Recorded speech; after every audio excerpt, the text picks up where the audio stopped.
Right all right friends, welcome to my YouTube channel. बहुत बहुत स्वागत है आपका मेरे जेई फाइव यूट्यूब चैनल में। तो गाइस, आज हम करेंगे जेई में 2017 में आया हुआ हाइपरबोला से रिलेटेड क्वेश्चन। ठीक है, पिछली बार सर्कल से कराया था, पैराबोला से कराया था, इलिप्स से भी कराया था। अब इस बार लाए हम हाइपरबोला से। ठीक है फ्रेंड्स, तो बस तो देखिए कैसे हम इसे सॉल्व करते हैं। तो पहले क्वेश्चन पढ़ते हैं ना। तो क्वेश्चन क्या कि a hyperbola passes through the point P √2, √3 and his foci at ±2, 0। अच्छा ठीक है। Then the tangent to this hyperbola at point P also passes through the point. देखो ये कह रहा है कि जो हाइपरबोला है ना, हाइपरबोला पे एक पी पॉइंट लाई करता है जिसकी वैल्यू क्या जिसके कोऑर्डिनेट क्या है √2, √3। ठीक है, हाइपरबोला के ऊपर लाई करता है ये पॉइंट। ठीक है, तो इस पॉइंट पे एक टेंजेंट बनेगी। ठीक है, इस पॉइंट पे क्या बनेगी? टेंजेंट। अच्छा, वो टेंजेंट इन चार ऑप्शन में से किस पॉइंट को सेटिस्फाई करेगी? तो वो पॉइंट ढूंढना हमें। समझ में आया मैंने क्या कहा? कि जो ये पॉइंट है ना पी, ये हाइपरबोला के ऊपर लाई करता है और इस पॉइंट से जो टेंजेंट बनेगी ना हाइपरबोला के ऊपर, तो वो टेंजेंट इन चारों पॉइंटों में से किस पॉइंट को सेटिस्फाई करेगी? तो वो पॉइंट ढूंढना हमें इसमें से। तो बस चलो सॉल्व करते हैं। तो हम क्या करेंगे, सबसे पहले डायग्राम बनाते हैं। ठीक है, हाइपरबोला का। तो देखो इक्वेशन दे नहीं रहा कि हाइपरबोला की, तो हम क्या करते हैं, डायग्राम बना लेते हैं पहले। ठीक है, तो देखो, तो ये हमने हाइपरबोला बना लिया। ये हम हाइपरबोला ड्रॉ करते हैं। ठीक है, ये बन गया हाइपरबोला। ठीक है, अच्छा अब जो ये पी पॉइंट है, मैं मान लेता हूँ ये पी पॉइंट इधर है। ठीक है, इसकी वैल्यू क्या दे रहा है? √2, √3। ठीक है, बहुत अच्छे। तो इस पॉइंट पे एक टेंजेंट बना लेता हूँ मैं। ठीक है, क्यों बनाई टेंजेंट? क्यों क्वेश्चन ने कह रखा। देखो the hyperbola pass through the point P √2, 3। ठीक है, √2, 3 से हाइपरबोला पास कर रहा है, बहुत बढ़िया। एंड इस फोकी एट ±2, और इसकी फोकी भी दे रखी है। ठीक है, यहाँ बताऊंगा इसको। Then the tangent to this hyperbola at point P, उनके पी पे जो टेंजेंट है also pass through the point, मतलब कि वो एक और पॉइंट से पास कर रही है, वो पॉइंट ढूंढना। ठीक है, अच्छा पहले ड्रॉ कर लेता हूँ ढंग से। देखो फोकी भी दे रखी है, हाइपरबोला क्या है? ±2, 0। ठीक है, या तो आएगा प्लस का 2, 0, ध्यान से समझना, और एक और आएगा -2, 0। ठीक है, बहुत बढ़िया। ये ड्रॉ कर लिए, जो क्वेश्चन ने दे रहा है वो हमने डायग्राम में वो वैल्यू हमने डाल दी और डायग्राम ड्रॉ कर लिया। ठीक है, ठीक है। अब एक बात बता, इस हाइपरबोला की इक्वेशन क्या होगी? क्या होगी इक्वेशन? इसकी इक्वेशन ये तो होगी x² / a²। ठीक है, -y² / b² = 1। ठीक, बहुत बढ़िया। हम क्या करेंगे, सबसे पहले इसकी इक्वेशन निकालेंगे। सबसे पहले हाइपरबोला की, वो कब निकलेगी? जब हमें a और b की वैल्यू पता होगी। अब a और b की वैल्यू कैसे निकालेंगे? देखो मैं बताता हूँ कैसे निकलेगी। देखो एक बात बताओ, ये हाइपरबोला इक्वेशन लिख ली इस हाइपरबोला की, तो ये हाइपरबोला √2, √3 तक पास कर रहा है। ठीक है, तो एक बात बताओ, जो ये पॉइंट है पी √2, √3 इस इक्वेशन को सेटिस्फाई करेगा नहीं करेगा? पहले ये बताओ, करेगा ना भाई? एक बात बताओ, कोई लाइन है जिसकी इक्वेशन में मान लेता हूँ x + y = 1, इस पे एक पॉइंट है 1, 1, 0 जो इस पे लाई करता, तो एक बात बताइए, ये पॉइंट इस लाइन की इक्वेशन को सेटिस्फाई करेगा नहीं करेगा? करेगा। पुट करो, x की वैल्यू 1 + y की वैल्यू 0 = 1, तो 1 = 1 आ गया। जो पॉइंट लाइन के ऊपर लाई कर रहा है वो उसकी इक्वेशन को सेटिस्फाई करेगा ही करेगा। ठीक है, ऐसे ही हाइपरबोला का केस है। यहाँ पर पी पॉइंट है, हाइपरबोला पे लाई करता है इधर। ठीक है, तो इसकी हाइपरबोला की इक्वेशन ये है, तो ये पॉइंट इसको सेटिस्फाई करेगा नहीं करेगा? करेगा ना, तो बस इस पॉइंट को मैं इसमें सेटिस्फाई कर देता हूँ। वहाँ से क्या होगा, ए और बी में एक मुझे इक्वेशन मिलेगी। थोड़ा लंबा जाएगा, लेकिन मैं ना स्टेप बाय स्टेप आपको समझाते चलूँगा। ठीक है दोस्तों, तो बहुत बढ़िया। तो देखो मैं क्या कर, satisfy the point P √2, √3 equation of hyperbola. ठीक है, तो बस पी पॉइंट क्या है? √2, √3, और इक्वेशन क्या है इसकी? x² / a² - y² / b² = 1। अच्छा x की वैल्यू क्या है? 2, तो पुट करो रूट 2 का whole square upon A square minus Y की वैल्यू क्या है रूट थ्री वाई की जगह आएगा रूट 3 का होल स्क्वायर, तो रूट 3 का whole square upon B square equal to 1। थोड़ा सॉल्व करते हैं, ठीक है। 2 upon A square minus 3 upon B square equal to 1, तो A square B square 2b square minus 3a square equal to 1, तो 2b square minus 3a square equal to a square b square. लो ये a और b में आई एक equation मिल गया हमें, एक इक्वेशन मिली, तो a और b दो वैल्यू निकालनी है हमें, ठीक है। तो हमें कितनी दो इक्वेशन चाहिए, तो एक और इक्वेशन कुछ और कंडीशन लेके तो बनाएंगे। देखो एक और कंडीशन दे रखी कि जो उसकी फोकई है ना वो क्या है +2,0। देखो एक बात बताओ, हाइपरबोला की फोकई क्या होती है, ये तो होती है ±AE,0। बहुत से बच्चों को पता नहीं होगा इस पॉइंट के बारे में, ये क्या है लिख दिया इसने। देखो भाई जिसको नहीं पता ना वो थोड़ा मेरी जो प्रीवियस वीडियो उसमें जाके देखना, मैंने सारी चीज़ बताई हाइपरबोला से रिलेटेड, ठीक है।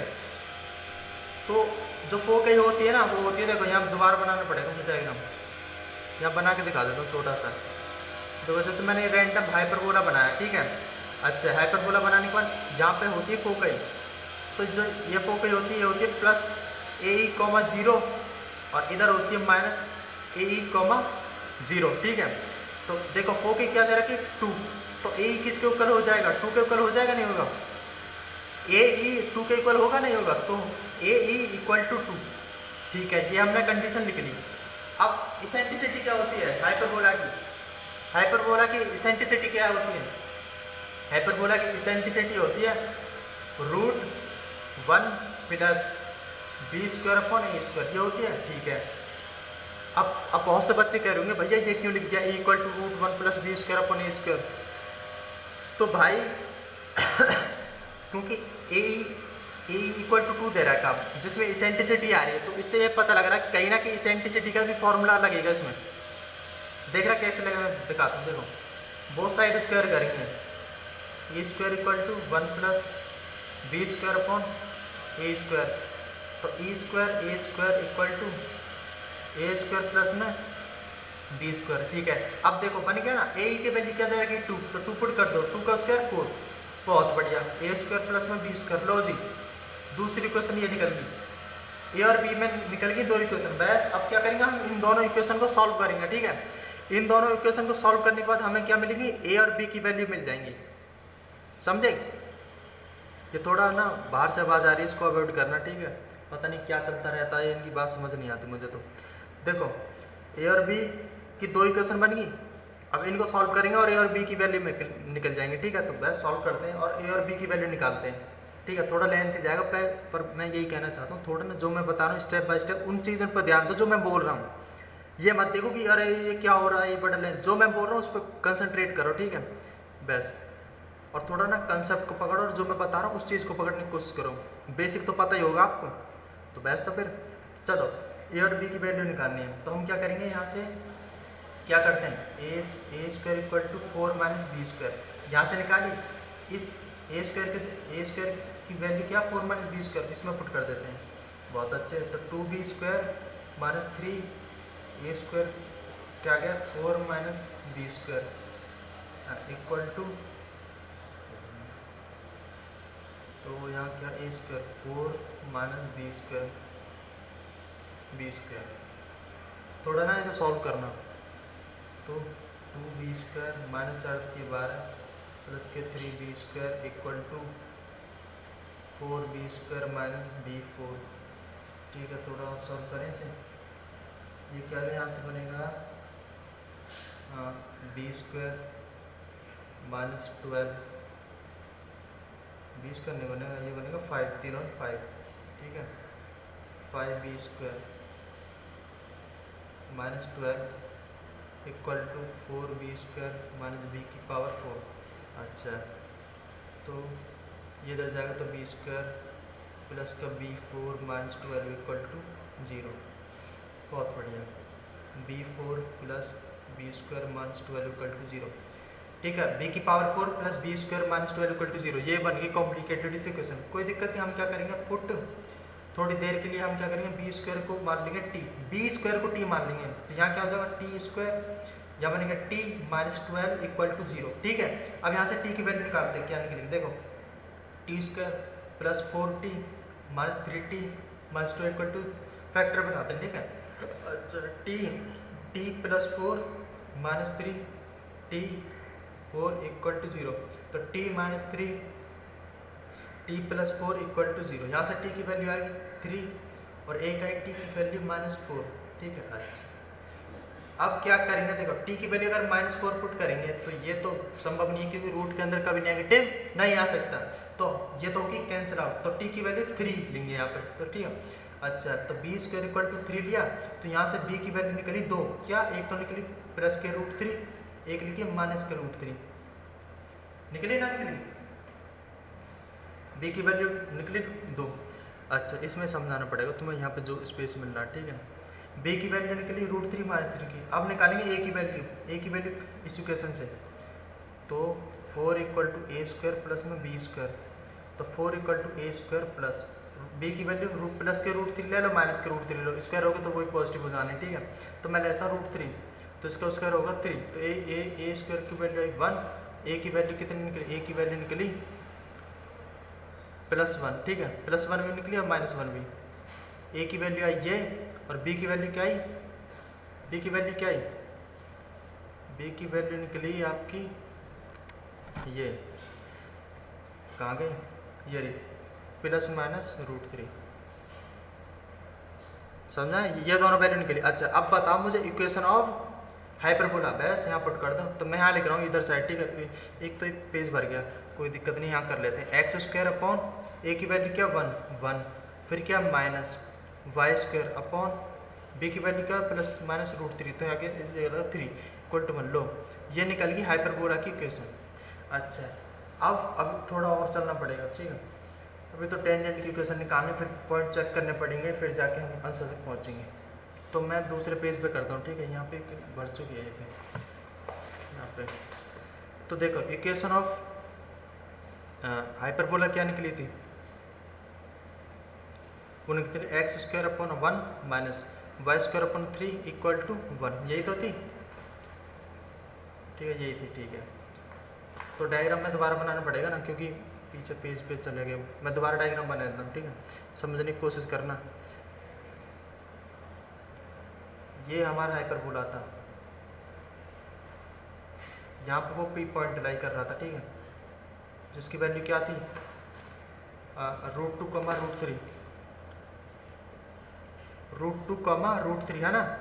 अच्छा ये मैंने वो टेंजेंट बनाई थी, इक्वेशन पता है हाइपरबोला की, पॉइंट पता। सबसे पहले क्या करेंगे, इस टेंजेंट की इक्वेशन निकालेंगे। कैसे निकालते हैं किसी भी टेंजेंट की इक्वेशन, ये तो बेसिक है, ये तो पता होगा। देखो अगर नहीं पता मैं बता दूं, देखो अगर इस टेंजेंट की इक्वेशन निकालनी है ना पी पॉइंट पे, तो क्या करते हैं, जो कर्व है उसको डिफरेंशिएट करेंगे। ठीक है, डिफरेंशिएट करने के बाद एक्स वाई की वैल्यू पुट कर देंगे, √2 और √3, एक्स के जो √2 और वाई की जगह √3, तो वहाँ से क्या स्लोप एम निकल जाएगा, स्लोप निकल जाएगा। ठीक है, आप स्लोप निकल गया, पॉइंट पता है तो स्लोप पॉइंट फॉर्म निकाल के इक्वेशन निकाल देंगे। तो चलिए हम क्या करेंगे, डिफरेंशिएट इक्वेशन ऑफ हाइपरबोला, तो करो विद रिस्पेक्ट टू एक्स, तो इसका क्या होगा 2x minus 2y divide 3 divide by dx equal to 0, 2y divide में 3 divide by dx equal to -2, minus से माइनस कैंसिल, तो 2y by 3 divide by dx equal to 2x, 2 से 2 खत्म। ठीक है, तो 2 divide by dx equal to 3x, तो इधर गया और y आ गया नीचे, बहुत बढ़िया। तो किस पॉइंट पे, पी पॉइंट पे, तो ये क्या होता है, स्लोप होता है, जैसे m से डिनोट करते हैं। 3 इंटू एक्स की वैल्यू क्या है √2 पुट कर दो, y की वैल्यू क्या है √3, m इक्वल टू 6, बहुत बढ़िया है। इस टेंजेंट का स्लोप कितना है √6। ठीक है, अच्छा अब देखो, अब इसकी इक्वेशन निकालनी है, स्ट्रेट लाइन में पढ़ा हुआ है फॉर्मूला, m इक्वल टू बहुत से तो यहीं ऐसे मतलब कि इतना सॉल्यूशन देख के गिव अप कर देंगे, चले गए होंगे वीडियो से, लेकिन देखो एंड तक देखो, हार मत मानो, कुछ ना कुछ तो समझ में आएगा। ठीक है, तो स्ट्रेट लाइन में इक्वेशन कैसे निकालते हैं, इसमें स्ट्रेट लाइन की वो इक्वेशन क्या होती है, ये y minus y1 x minus x1, slope क्या है √6 equal to y minus y1 क्या है √3, x माइनस x1 क्या है √2। ये किसकी इक्वेशन निकल गई, ये टेंजेंट की इक्वेशन निकल गई, ठीक है। ये किसकी इक्वेशन निकल गई? टेंजेंट की। अच्छा, अब देखो हमें टेंजेंट की इक्वेशन निकलने के बाद हमें कितने पॉइंट, 4 पॉइंट दे रखे हैं। इनमें से कोई एक ऐसा पॉइंट है जो इस टेंजेंट पे लाई करता है। अब एक बात बताओ, अगर इस टेंजेंट पे लाई करता है तो वो पॉइंट इस टेंजेंट की इक्वेशन को सेटिस्फाई भी जरूर करेगा, है। तो हम क्या करते हैं, एक एक पॉइंट लेके देख चेक करते हैं कि कौन सा पॉइंट सेटिस्फाई कर रहा है। जो कर जाएगा तो बस वही पॉइंट है। सबसे पहले लेते हैं पहला पॉइंट, ये वाला √3 √2। तो बस ये टेंजेंट की इक्वेशन है। ये किसकी इक्वेशन है? टेंजेंट की इक्वेशन, ठीक है। टेंजेंट की इक्वेशन है, ये लिख देता हूँ मैं। टेंजेंट की इक्वेशन निकल के ये पॉइंट क्या, पहला क्या था पॉइंट? √3 √2 पुट करो यहाँ पे y की जगह, √6 इक्वल टू y की जगह और √2 माइनस √3, x की जगह √3 माइनस √2। नहीं, ये तो नहीं बना, ठीक है। ये तो नहीं आया कुछ, देखो कुछ बना ही नहीं, माइनस कुछ कर भी नहीं सकते। √6 के ऊपर तो आया नहीं, तो पहला ऑप्शन एलिमिनेट हो गया। पहला ऑप्शन एलिमिनेट हो गया, ये तो है ही नहीं, हो ही नहीं सकता।